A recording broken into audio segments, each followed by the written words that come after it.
दोस्तों, सरकटा भूत और सरकटा ऊंट आपने देखा ही होगा।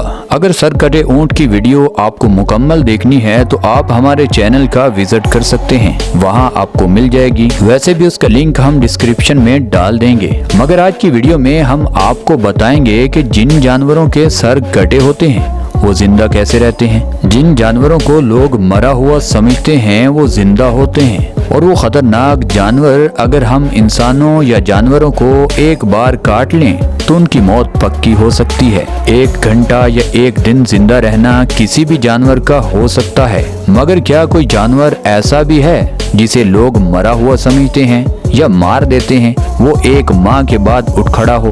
मुझे लगता है आपको इस बात पर यकीन करना थोड़ा मुश्किल लग रहा होगा, मगर ये वीडियो भी ज्यादा दूर नहीं है। बस आपको इस वीडियो के साथ चिपक जाना है और इस वीडियो का कोई भी सीन मिस नहीं करना, वरना मजा थोड़ा किरकिरा हो जाएगा। दोस्तों, वीडियो में आगे बढ़ने से पहले इस चैनल को सब्सक्राइब करना और घंटी को दबाना मत भूलिएगा। दोस्तों, सबसे पहले बात करते हैं ऑक्टोपस। पानी में ऑक्टोपस को पकड़ना इंतहाई मुश्किल काम है। कभी कभी ये जानवर अपने तेज दिमाग की बदौलत और कभी कभी अपनी फ्लेक्सिबिलिटी की वजह से किसी भी इंसान के हाथों से फिसल जाता है। आपको पता होगा कि हम इंसानों के पास सिर्फ एक दिल होता है, जब उसमें प्रॉब्लम हो तो हमारा खेल खत्म। मगर इस ऑक्टोपस का एक दिल नहीं बल्कि 3 दिल होते हैं, और जब ये जानवर जिंदगी और मौत की जंग लड़ रहा होता है तब ये दिल इसकी जान बचाने का काम करते हैं। और आपने बंदर के 2 दिमाग सुने और देखे होंगे, मगर इस ऑक्टोपस के 2 या 4 नहीं बल्कि 8 दिमाग होते हैं। लगाना झटका। और इसके साथ साथ इसके 8 पाँव भी होते हैं। अब बहुत सारे मुल्कों में ये ऑक्टोपस बहुत ही शौक से खाया जाता है। अब जैसे ही इसकी बॉडी को छोटे छोटे पीसों में काट दिया जाता है, ये तब भी मरता नहीं है बल्कि जिंदा होता है। आप इस प्लेट में भी देख सकते हैं कि ये गोश्त के टुकड़े कैसे हिल रहे हैं। आपको अंदाजा तो हो गया होगा कि ये जानवर मरने के बाद भी कई घंटों तक जिंदा रहता है। दोस्तों, अब बात करते हैं टर्टल। एक कछुए को बचपन में से ही मुश्किलात का सामना करना पड़ता है। इस कछुए की स्टोरी बिल्कुल इंडियन साउथ मूवीज की तरह होती है कि अक्सर हीरो की मुश्किलात बचपन से ही शुरू हो जाती हैं। इस कछुए को कभी कोई बचपन में ही खोल समेत खाने की ट्राई करता है और कोई जानवर सिर्फ इसकी गर्दन बाहर निकलने के इंतजार में रहता है। और आपको भी बताएं कि ये कछुआ पानी में पूरा दिन ऑक्सीजन के बगैर रह सकता है, और अगर इस कछुए की गर्दन भी काट दी जाए तब भी ये 1000 घंटे तक जिंदा रह सकता है। इसकी मौत सिर्फ भूख की वजह से ही होती है, क्योंकि जब गर्दन नहीं होगी तो ये बेचारा खाए पिएगा क्या? यानी जब ये कछुआ खाएगा नहीं तो मरेगा। यानी ये सर कटने की वजह से नहीं मरता बल्कि भूख की वजह से मरता है। और इसके सर कटने के बाद भी इसका दिल पूरी बॉडी को खून सप्लाई जारी रखता है। दोस्तों, अब बात करते हैं बीज। दोस्तों, मधुमक्खी मरने के बाद भी किसी को तकलीफ पहुंचाने के लिए डंक मारने से बाज नहीं आती। अगर आप कहीं से गुजर रहे हैं और वहां पर शेर मरा पड़ा है तो आपको तो उससे कोई खौफ नहीं होगा, क्योंकि एक मरा हुआ शेर किसी को कोई नुकसान नहीं पहुंचाता। मगर ये मधुमक्खी नुकसान पहुंचा सकती है। अगर ये मरी हुई है और आपका इस पर पाँव आ गया है तो ये आपको डंक मारने से बाज नहीं आएगी। इस मक्खी के डंक में जहर निकालने वाली मांसपेशियां होती हैं, जिनको अपना जहर इंसान या जानवर के जिस्म में छोड़ने के लिए जिंदा रहने की जरूरत नहीं होती। यही वजह है कि ये मक्खी मरने के बाद भी इंसानों को तकलीफ पहुंचाने से बाज नहीं आती। इसको आप इंसानों से मक्खी को बदला लेना भी कह सकते हैं। दोस्तों, अब बात करते हैं फ्रॉग। दोस्तों, ये भी जहन में रखें कि सभी फ्रॉग बगैर गर्दन के और बगैर दिल की धड़कन के जिंदा नहीं रह सकते। आज के फ्रॉग तो अलास्कन के जंगलों में पाए जाने वाले खास किस्म के फ्रॉग हैं, जो सर्दियों के मौसम के बाद दोबारा जिंदा हो जाते हैं। अलास्कन फ्रॉग खुद को तालाब में 80% तक पानी में डबो देते हैं, ऐसे जैसे बर्फ पानी में जम जाती है।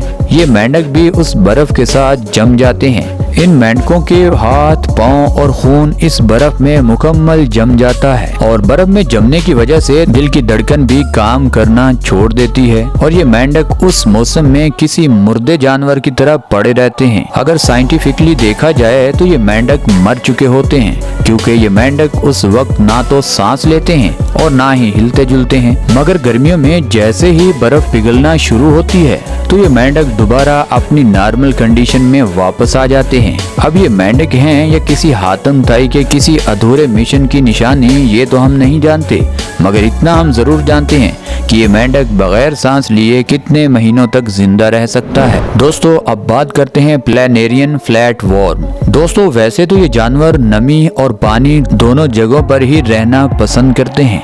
इनकी खास बात यह है कि अगर आप इन जानवरों के पीछे खंजर लेकर भागोगे तो ये आपको देखकर छुप जाएंगे, और आप अगर इनको चाकू के साथ छोटे छोटे टुकड़ों में काट भी दोगे तो फिर भी ये हिलते जुलते रहेंगे, इनकी जान नहीं निकलेगी, बल्कि ये जितने टुकड़ों में आप इसको काटोगे उतने टुकड़े अपना अपना सर निकाल कर वहाँ पर ही चलना शुरू कर देंगे। यकीनन अगर आप इस प्लैनेरियम को 20 हिस्सों में भी काट दोगे तब भी ये मरेगा नहीं, बल्कि इसके उस हर टुकड़े पर आंखें और सर बन जाएगा और वहीं पर ही ये चलना शुरू कर देगा। यानी आप इसका 100 टुकड़ा भी कर दें तब भी ये नहीं मरेगा, इसका 100 टुकड़ा ही वहाँ पर चलना शुरू कर देगा। दोस्तों इस तरह के अजीब जानवर पहले आप जानते थे? अगर नहीं जानते थे तो जल्दी से इस वीडियो को लाइक कर दें। दोस्तों अब बात करते हैं जेलीफिश।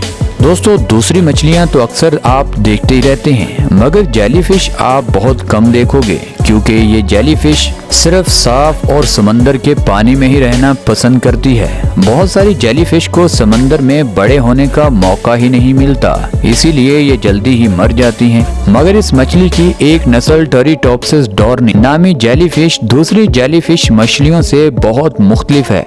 ये मछली जो करती है कोई और जानवर ये कर भी नहीं सकता, कर तो क्या सोच भी नहीं सकता। ये अपनी लाइफ को कुछ साल रिवर्स कर सकती है, आपको समझ नहीं आएगी। चलिए डिटेल में बात करते हैं। जिस तरह एक बच्चे का जन्म होता है, कुछ सालों बाद वो जवान हो जाता है और फिर 60 से 70 साल की उम्र में बूढ़ा हो जाता है, ठीक उसी तरह जेलीफिश का जन्म अंडे से होता है। 4 से 5 स्टेज क्रॉस करने के बाद इस पर बुढ़ापा आ जाता है, यानी ये मरने के करीब होती हैं। अगर बुढ़ापे में इनको खुराक ना मिले या इनका जिस्म डैमेज हो जाए तो ये अपनी जिंदगी और अपने जिस्म को कुछ स्टेजेस पीछे ले आते हैं और फिर से जवान हो जाती हैं। इस तरह ये मछलियाँ कई सालों तक जिंदा रह सकती हैं। दोस्तों अब बात करते हैं स्नेक। सांपों को देखकर लोगों के हाथ पांव कांपने लग जाते हैं, या कुछ लोग ये समझते हैं कि ये सांप हमें नुकसान पहुंचाएंगे, इसीलिए वो जल्दी ही इन सांपों को मौत के घाट उतार देते हैं। मगर कुछ सांप ऐसे भी हैं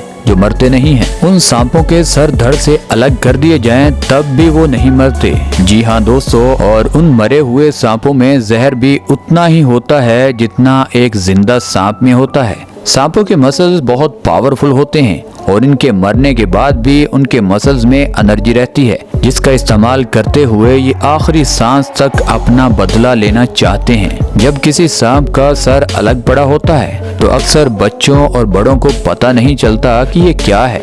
वो गलती से उसके ऊपर या तो पाँव रख देते हैं या फिर ये सर खुद ही चलकर किसी को काटने के लिए पहुंच जाता है। इसीलिए कभी भी आपको कटा हुआ सर किसी सांप का नजर आए तो उसे नजरअंदाज मत कीजिएगा, बल्कि उसे या तो दूर फेंक देना या फिर उसे ठीक तरीके से कुचल देना। आप हमारी इस बात से एग्री करते हैं तो जल्दी से लाइक के बटन को तोड़ दें। दोस्तों अब बात करते हैं काकरोच। दोस्तों काकरोच का अगर आप सर भी तन से जुदा कर दोगे ये तब भी नहीं मरेगा, बल्कि कई दिनों तक ये बिना सर के आपके घर में भूत की तरह घूमता रहेगा।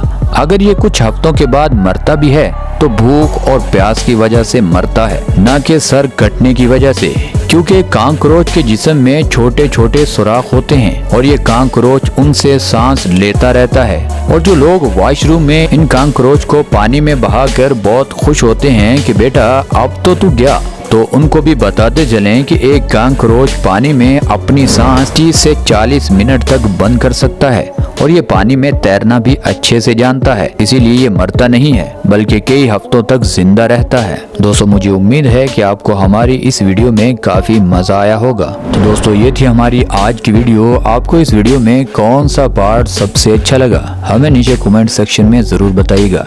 और दोस्तों ये वीडियो आपको यहाँ तक अच्छी लगी है तो इस वीडियो को लाइक कर दें, चैनल को सब्सक्राइब कर दें। मिलते हैं अगली वीडियो में, तब तक के लिए अल्लाह हाफिज।